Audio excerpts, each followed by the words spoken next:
Hello ಸ್ನೇಹಿತರೆ, ನಮಸ್ತೆ. ನಾನು ನಿಮ್ಮ ಶ್ರೀಕಾಂತ್. ಬೈಕ್ ಆಲ್ಟ್ರ್ ಮಾಡೋ ಕ್ರೇಜ್ ಹೆಂಗೆ ಇರುತ್ತೆ ಅನ್ನೋದಕ್ಕೆ ಇವತ್ತೊಂದು ಉದಾಹರಣೆ ತೋರಿಸ್ತೀನಿ. ಈಗ ಒಂದು ಬೈಕ್ ತೋರಿಸ್ತಿದ್ದೀನಲ್ಲ, NS. ಇಲ್ಲಿ ಮೇಲ್ಗಡೆ ಒಂದು ರೆಡ್ ಬಾಕ್ಸ್ ಇದೆ, ಒಳ್ಳೆ ಮನುಷ್ಯರಿಗೆ ಬ್ಲಡ್ ಕೊಟ್ಟಂಗಿದೆ. ಒಂದು ಕ್ಯಾನ್ ಇದೆ ಮೇಲ್ಗಡೆ, ನೋಡಿದ್ರಲ್ಲ ಈ ಕ್ಯಾನ್ ಇದೆಯಲ್ಲ, ಈ ಕ್ಯಾನು ಏನು ಕೆಲಸ ಮಾಡುತ್ತೆ? ಈ ಬೈಕಲ್ಲಿ ಆಲ್ಟ್ರ್ ಮಾಡಿದ್ದಾರೆ, ಬೈಕಲ್ಲಿ ಹಾಕಿದ್ದಾರೆ ಈ ಕ್ಯಾನ್ನ. ಅದಕ್ಕೊಂದು ಗ್ರೀನ್ ಪೈಪ್ ಎಲ್ಲಿಗೆ ಲಿಂಕ್ ಆಗಿದೆ ಅಂದರೆ, ಕೆಳಗೆ ಡಿಸ್ಕ್ ಡ್ರಮ್ ಇರುತ್ತಲ್ಲ, ಡ್ರಮ್ಮಿಗೆ ಲಿಂಕ್ ಆಗಿದೆ.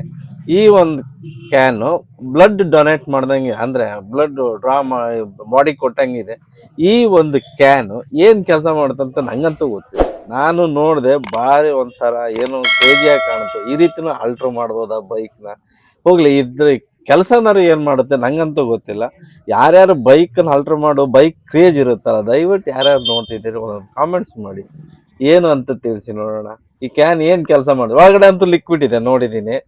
ರೆಡ್ ಕ್ಯಾನ್, ಅದು ಗ್ರೀನ್ ಕನೆಕ್ಷನ್ ಡಿಸ್ಕ್ ಡ್ರಮ್ಮಿಗೆ ಕನೆಕ್ಟ್ ಮಾಡಿದ್ದಾರೆ. ಅದು ಒಂದು ಬೈಕ್ ಆಲ್ಟ್ರ್ ಮಾಡಿದ್ದಾರೆ. NSಗೆ, ಪಲ್ಸರ್ NSಗೆ ಡಿಸೈನ್ ಮಾಡಿ ಆಲ್ಟ್ರ್ ಮಾಡಿ ಡಿಸೈನ್ ಮಾಡಿದ್ದಾರೆ. ಏನು ಕ್ಯಾನ್ ಇದು? ಹೋಗ್ಲಿ, ಬೈಕಿಗೆ ಆಕ್ಸಿಜನ್ ಕೊಡ್ತಾರ, ಬ್ಲಡ್ ಕೊಡ್ತಾ ಇದಾರ, ಏನು ಅಂತ ಗೊತ್ತಾಗ್ತಾ ಇಲ್ಲ. ಏನೇ ಇದ್ರು ಸ್ನೇಹಿತರೆ, ಯಾರು ನೋಡ್ತೀರಿ ಅವರೆಲ್ಲ ಏನು ಅಂತೇಳಿ ಒಂದು ಕಾಮೆಂಟ್ಸ್ ಮೂಲಕ ತಿಳಿಸಿ ನೋಡೋಣ. ಯಾರು ಏನು ಉತ್ತರ ಕೊಡ್ತಾರೆ ಗೊತ್ತಾಗುತ್ತೆ. ಫೈನಲ್ ಆಗಿ ನಾನು ಏನು ಅಂತ ನಿಮ್ಗೆ ಹೇಳ್ತೀನಿ ಸ್ನೇಹಿತರೆ. ಓಕೆನಾ? Thank you.